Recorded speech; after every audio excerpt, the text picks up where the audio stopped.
Happy New Year, everybody. It's meteorologist Joe Cioffi here on this absolutely frozen Sunday. I went out early this morning and I went down to the South Shore, and whoa, it was cold. It was all I could do to stay out for a few minutes between the temperatures in the teens and the wind chills that were down definitely below zero, and a bit of a light snow cover with some of the snow blowing around. I did take a couple of pictures. I just want to show you one of them, which kind of highlights the thumbnail shot that's going to be on this particular live stream. But whoops, not the right shot. That's the radar. Hang on a second. Oh, and let me get that out of there. It was this shot here. And this is in Moriches Bay in Moriches, and it's frozen. Out if you look straight across where the cloud bank is, that is where we have the extension of West Hampton that moves westward, a narrow strip of beach that borders the Atlantic Ocean. Fire Island is just off to the southwest, but just frozen, not quite over. Where you see where the sun's rays are hitting, that's actually still some open water. It's not a long distance to go all the way across, but this is all frozen, and I have not ever seen the bay frozen this early in the winter. I've certainly seen it frozen if we're going into mid-January and into February and early March. That happened in 14-15, and it also happened in 13-14. But this is as early. I've been living out here on Long Island for some 30 years, and this is as early as I've seen the bays frozen, and even the lakes and ponds. We just haven't gotten that many, brutally cold air masses like this so early in the start of winter. So I just thought I'd share that with you. We're going to spend our time today just basically going over models because I don't have a whole lot of time to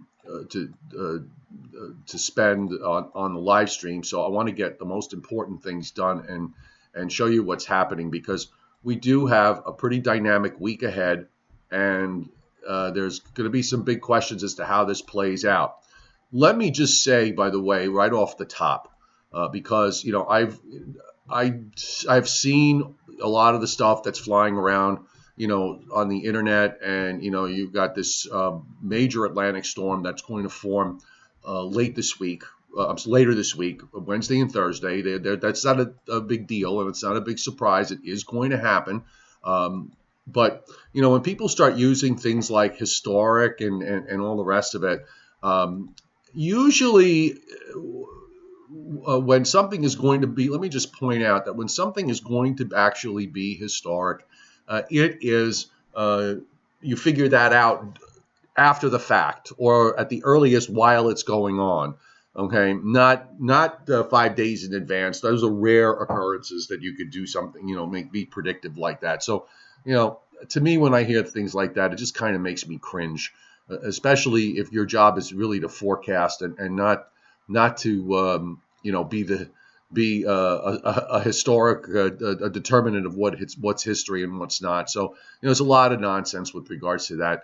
I will say at this point, now that we are about 5 and 6 days into this brutally cold air, that I think we could start to measure the fact that this could certainly be historic for this time of year. That this is certainly one of the coldest invasions that I've seen since going back to late December, January 1977, in terms of its magnitude. And I've been seeing some things by reputable climate folks on the internet pointing out that this may be the coldest for the eastern part of the United States. We're talking like the whole geography of the eastern United States. When you figure all that data in, that this may be the coldest outbreak in over 70 years. So I think from the standpoint of the cold, it's certainly fair to say that we're seeing something that is very rather rare. But when it comes to the storm stuff, let's just lay off for a while on that. Okay, so let me just explain what's going on. We have this first Arctic shot that we're seeing now through Tuesday will be bitter, obviously, and then it's going to pull out, and we're going to have the next Arctic shot that's going to be coming in. And this last one is going to be more for the eastern part of the Great Lakes and the northeast into the mid-Atlantic, and not going to really affect the plains and the upper Midwest too much, or for that matter, the deep south when we talk about, say, the central Gulf Coast westward. This is going to be more for the immediate East Coast. And I think it's also going to be the coldest of the three shots, particularly for places like Philadelphia, New York City, Boston, so the Pennsylvania, New Jersey area, north and east. And this is going to come behind the development of this major storm out in the Atlantic. It's the storm itself that is actually going to be one of the drivers with regards to this cold. So let's just backtrack a little bit. I'm going to show you what happens here with the upper air. We have the system from yesterday, of course, and that pulls out.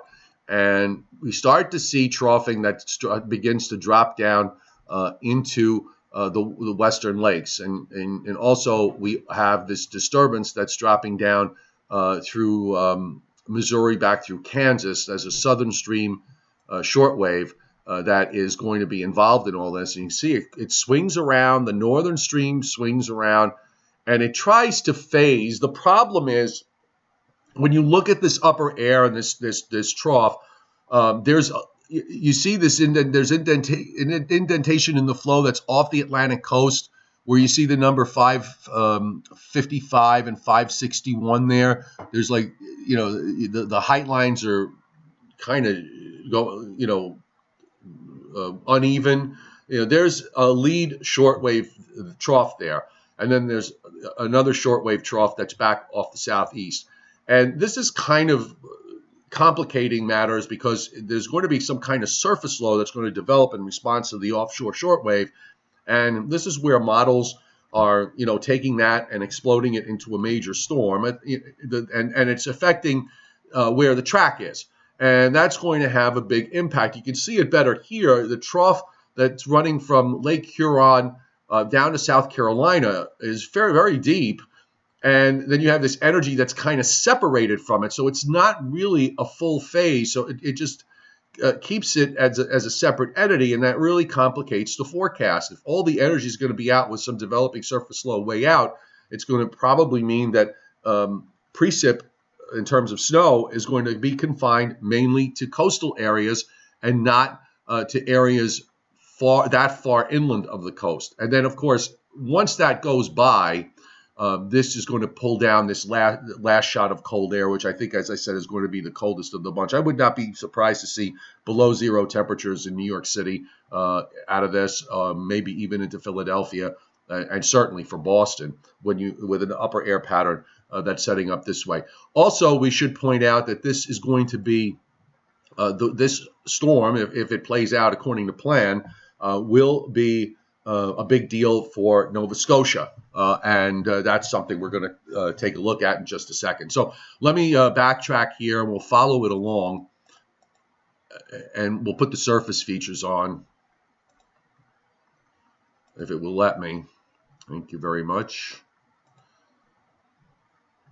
So we are now here at Wednesday. One of the things that is different here from storms that move up the East Coast, because you don't see this too often, is that the actual surface low starts out east of the Florida coast, almost in the northern Bahamas. That's really important because if the surface low starts out that far, if it's moving northeastward from there, it's going to track offshore, further offshore than it otherwise would. Most of the time, you get these systems that impact the east in the big way. You'll see the surface low in the Florida Panhandle or southern Georgia are much more tucked into the coast, certainly, than what this is. So this makes for a problematic forecast. And here's the GFS by Wednesday evening actually producing snows for coastal South and North Carolina out of this, and then eventually into southeastern Virginia as the low moves up. But you can see how far offshore it is on the GFS. The actual surface low is actually not too far offshore, though the western shield of the snow is maybe to just east of coastal New Jersey and Long Island. Now, I will say that the European and the Canadian model are similar, but they are um, much more bullish with the western shield of the precip, taking it further west and further inland, and also bringing some bigger snows closer to the coast than the GFS is. The GFS might be guilty of its usual error that it likes to do, and this may also be a situation where we see these things track a little bit further to the west. It wouldn't have to be that much further because this low center is sitting, roughly at about 38, 39 and about 60, 68-ish, 68, 69 west. So, we're only talking maybe about another degree or so to get it out along 70 west. And that could make a huge difference for coastal areas of New Jersey and for perhaps New York City and for Long Island and Connecticut, certainly for southern New England, southeastern New England. This has real potential here, so we're going to have to watch. And moving further northeast, here's the impact in Nova Scotia. Now, the GFS has a very, very intense storm here approaching Halifax. 947 millibar pressure. That's that's the kind of pressure that you often see with a Category 3 hurricane. Not saying you'll have those kind of severe conditions, obviously, but if we put the 10-meter wind, we'll put the 10-meter wind on this, and you have every bit of gales here. The reds are 40 to 50 knot sustained winds with this surface low. So I'll just back it up one frame. This is going to be a wind event. If it tracks west of Nova Scotia, or tracks the way the GFS has it, which is primarily right along the immediate coast like this could be mostly rain for Nova Scotia rather than snow. But nonetheless, it's going to be a big Atlantic storm. This is definitely going to be a major storm, and again, we're going to have to see tracks on this. Let me show you the Canadian, because the Canadian, we don't have the new European. We had last night's European, which of course we can't see in between, and we can't see the precip because they don't make it available to us. But I'll put up the Canadian model because the Canadian is actually very, very similar. You'll have to trust me on this, but the Canadian is very similar to the European. The western flank of the snow is further west on both those models, particularly the European, even though the surface lows are not that much further to the west than say the GFS, but for whatever reason, in terms of how it's structuring the upper air, it's pulling back the precip further west than the GFS is. And that probably is a function of those, extra short waves we have. This is the Canadian at Thursday afternoon with a very intense storm sitting roughly. I'm going to see if I can just pull.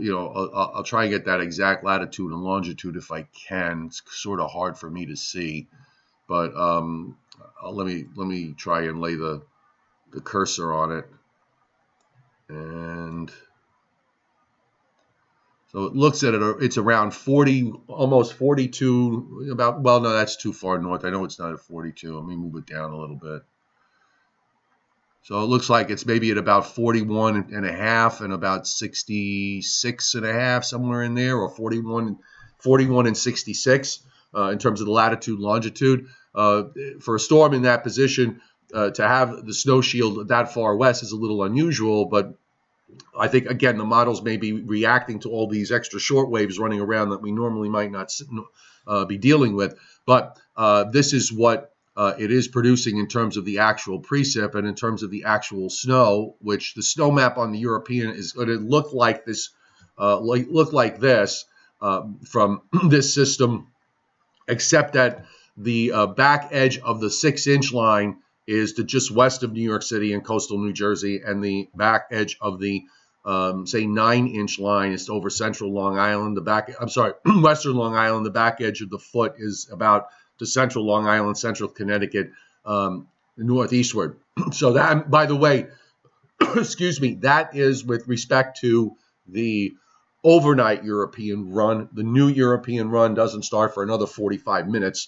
We're at 12:15 Eastern time. So we are going to, of course, be paying extra close attention to this. But I think right now, I would say that the risk for snow will be in the coastal areas, and from New Jersey north and eastward. I'll put New Jersey in it at the moment, and we'll see where it goes from there. I'm trying to pull up the 2-meter air temperature because I want to deal with the next issue, and that is the cold that's going to be behind this, because that storm is going to bring down that, as I said, that last shot of bitter cold air. Now, we'll get into Saturday morning. The Canadian drives the colder air very deep into the south here. This is Saturday morning. And you can see where the single digits are all the way down into northern Georgia, northern Alabama. It kind of loses the below zero stuff. So I'm going to go to the GFS with this. I have to tell you that the models have not been good with the whole temperature profile with regards to this. I think the GFS may have a slightly better handle. And the European, by the way, is the coldest of all. So that is something to make note of. And notice, you got the goose egg just west of New York City here, and you've got these single digits running also into northern Georgia. But it really has the below normal temperatures more in eastern Canada, upstate New York, interior New England, Vermont, New Hampshire, into western Maine. Again, this is for Saturday morning. The actual first cold morning is going to be Friday, where we're going to be with single digits to near zero. Now, this is where snow cover is going to make a big difference. If we do wind up putting down a substantial snow cover for places like, and when I say substantial, it doesn't even have to be that much. If we put down just even a few inches, say New York City, Long Island, points east, and we do have a light snow cover on the ground from yesterday's couple of inches that we had. If we do put it down, then you might want to subtract an additional 3 or 4 degrees from these lows. So that's why I'm thinking, I'm trying to be a little intuitive here with regards to, what we're seeing here overall with this cold and with this storm, that this is going to bring some below zero temperatures to places that really don't see below zero temperatures that often. Now, very fast, I want to look at the long range, okay, because we are, these 2 weeks are rare, and the atmosphere, as we've shown you many times in these last few weeks, has been stretched to extremes, and you just don't hold on to those extremes for months and months at a time. We're in this extreme pattern for going to be for 2 weeks, and that I think is probably as long as you normally see it. Now, what's going to happen is that you're going to see things relax a little bit. The Arctic jet, that unrelenting Arctic jet, is going to relax. Now, I will point out that for you snow lovers, okay, for those of you who are looking for snow events wherever you happen to be, you should be happy about this, because the Arctic jet has been so dominant that it has left, as we have seen through these last couple of weeks, except for some nickel and dime events, it has really left very little room for weather systems. Even the minor ones have had a very tough time. So with the Arctic jet relaxing, it does mean that temperatures are going to moderate. I don't see them moderating much, at least for the east.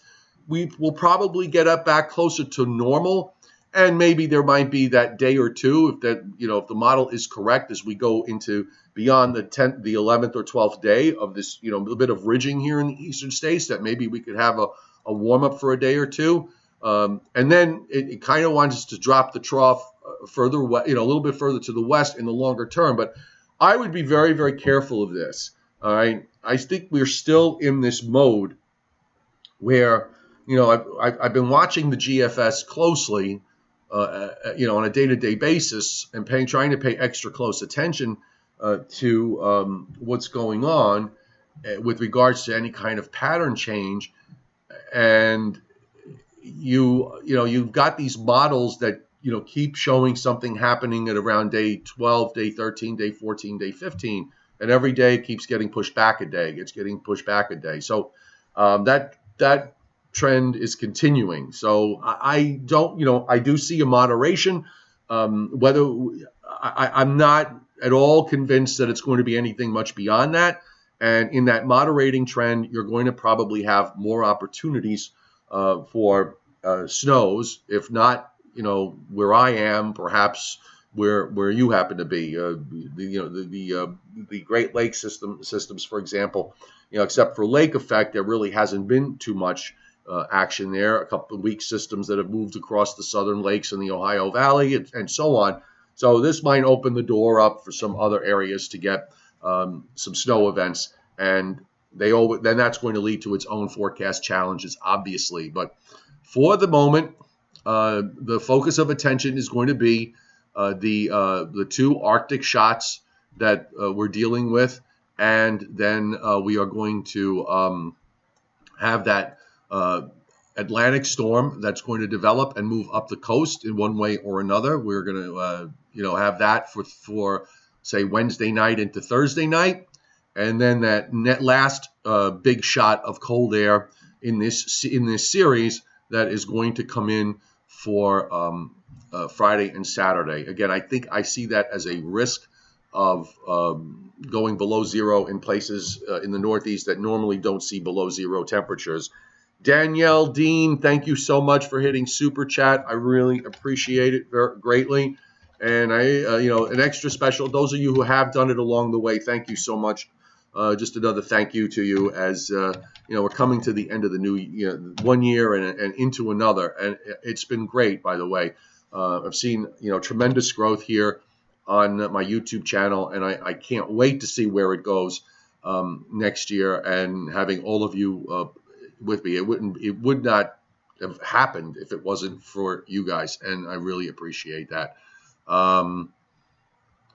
Yes, James Hines points out, very good. Yes, in Nova Scotia, 20 to 30 centimeters in this model run before any change over to rain. Yeah, your track is going to be critical here. The offshore, if the models wind up being too far west and further offshore, that'll probably be more snow for Nova Scotia than anything else.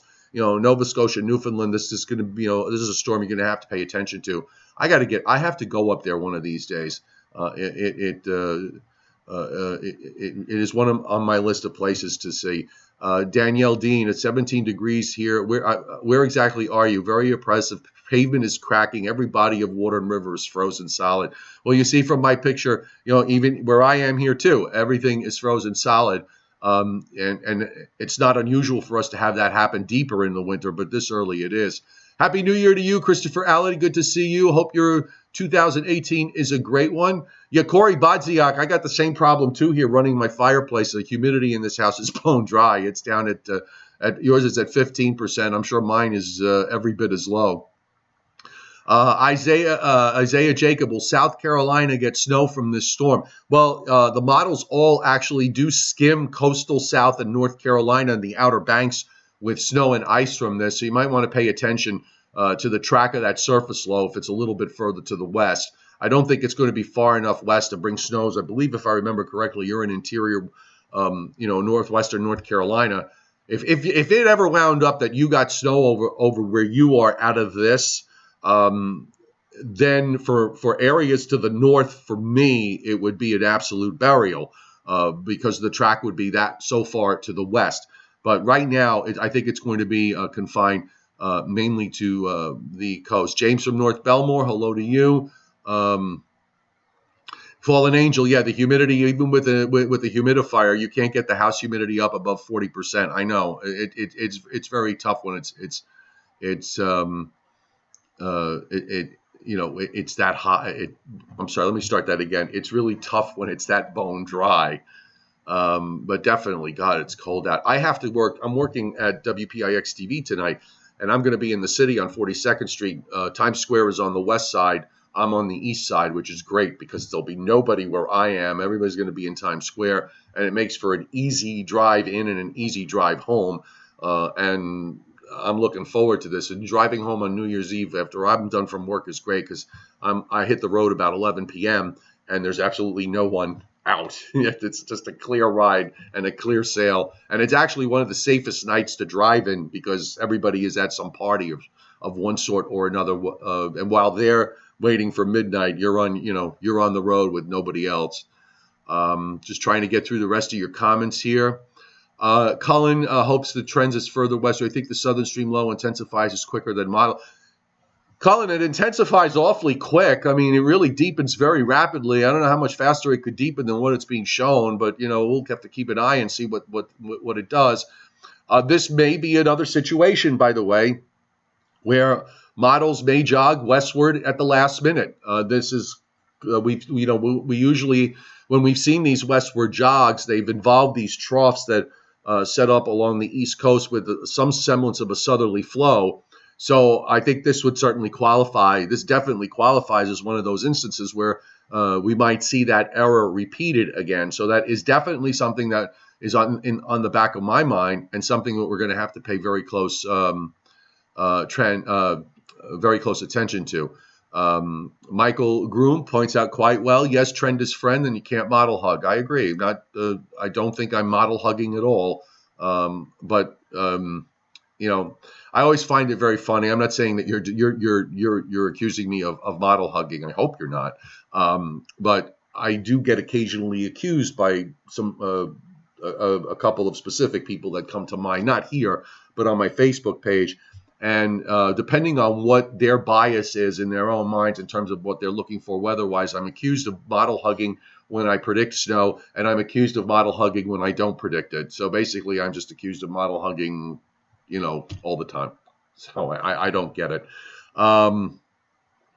Let's see. AJMC Bride 81. So for Long Island, if we get precip, it's overnight Wednesday night through the day Thursday. I would say probably, later Wednesday night into Thursday afternoon. By Thursday afternoon, the low is, kind of getting very close to us relative in terms of our latitude. So, that would be, I think, the time frame, or the general time frame. We'll have to kind of zero in on it a bit better as we get closer, but that's the way it seems.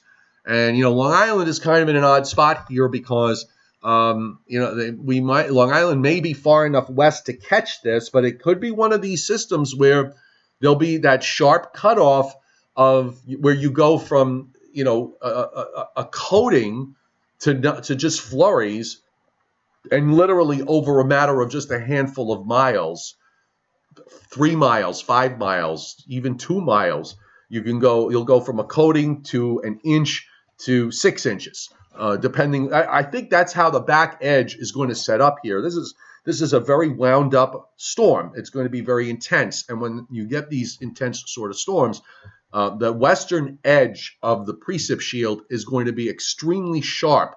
So that creates a big forecast challenge. You've got to get, as a forecaster, you've got to figure out as best you can where that western edge is going to be, because if you're off by 10 or 20 miles, you got a problem. And I'll give you a very good example of this was the January what's called the half blizzard, the January half blizzard in 2015 for New York City. If you were on the west side of Manhattan during this, you had broken clouds and a few flurries, and that's it. If you were in easternmost Queens, and we're literally talking here maybe 10 miles, okay, probably less, from where the George Washington Bridge touches Manhattan Island on the west side to Long Island Sound is a 5-mile drive, and from there into North Queens is only another 2 miles or so across. So actually, it's less. You went from nothing 5 miles in on as you got onto the Queens side of Long Island. You had 6 inches. As you drove a little further inland and then turned east to the Nassau line, which is maybe another 5 miles, you had a foot. Okay, and then of course, as you drive the next 30 miles to get to me, I had 2 feet. So that's how sharp the western edge in a system like this can be. And we are, you gotta have it. We gotta nail this in terms of where the western edge is. Doug Wetzel, thank you so much. Abedin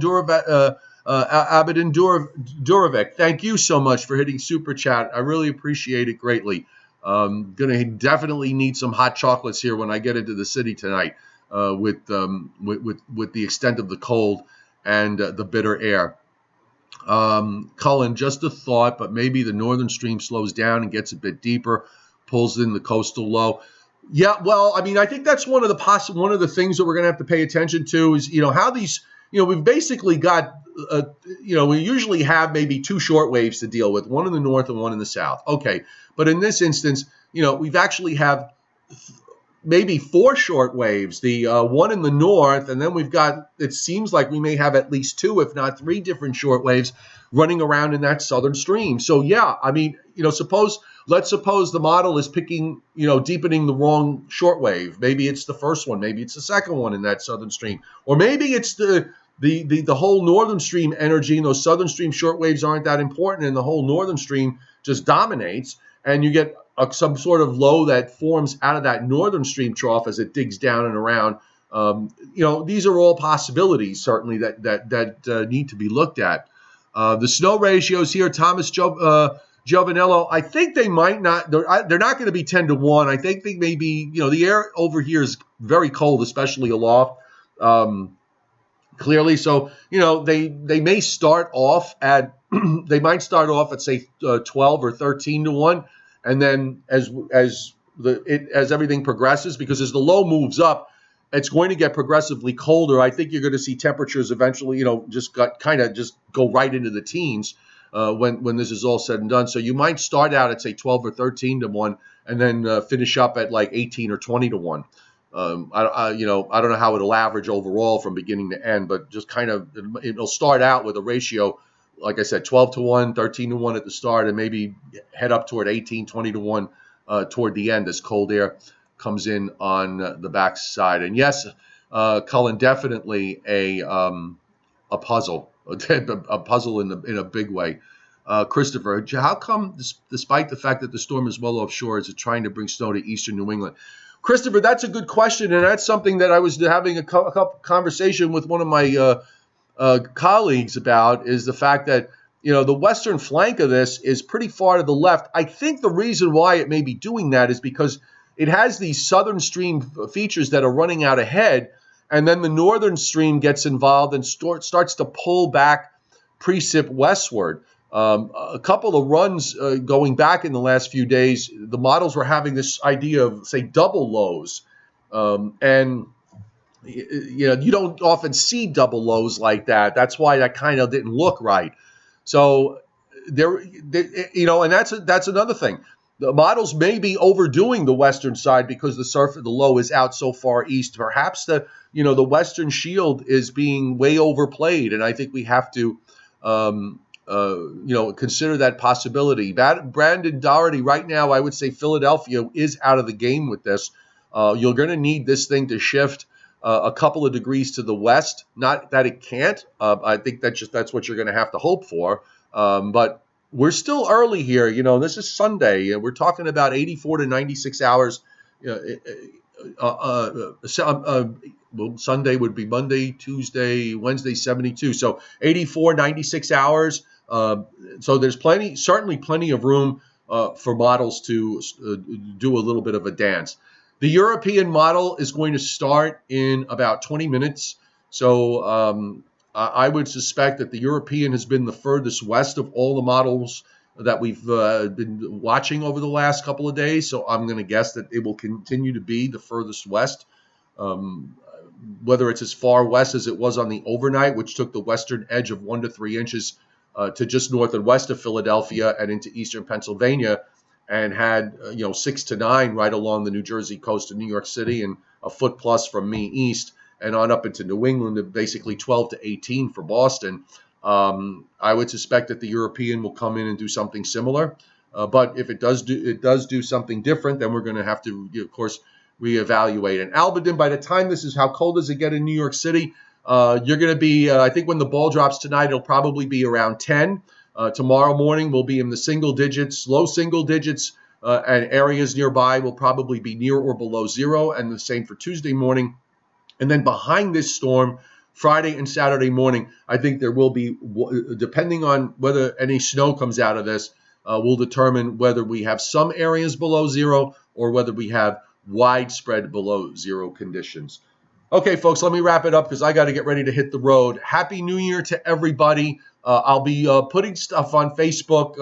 I will not be able to do my live stream this evening. However, I'll tell you what, if I get home and I'm not unreasonably tired, maybe I'll do a New Year arrival live stream at or just shortly after midnight. Usually it takes me an hour to get to where I need to get home. So that'll put me in the door at 12. So maybe around, if I'm going to do one, look for one maybe around 12:15, 12:15 Eastern time. So no promises though, but I will certainly give it a try. Happy New Year to everybody. We will maybe we'll see you tonight at about 15 minutes after midnight.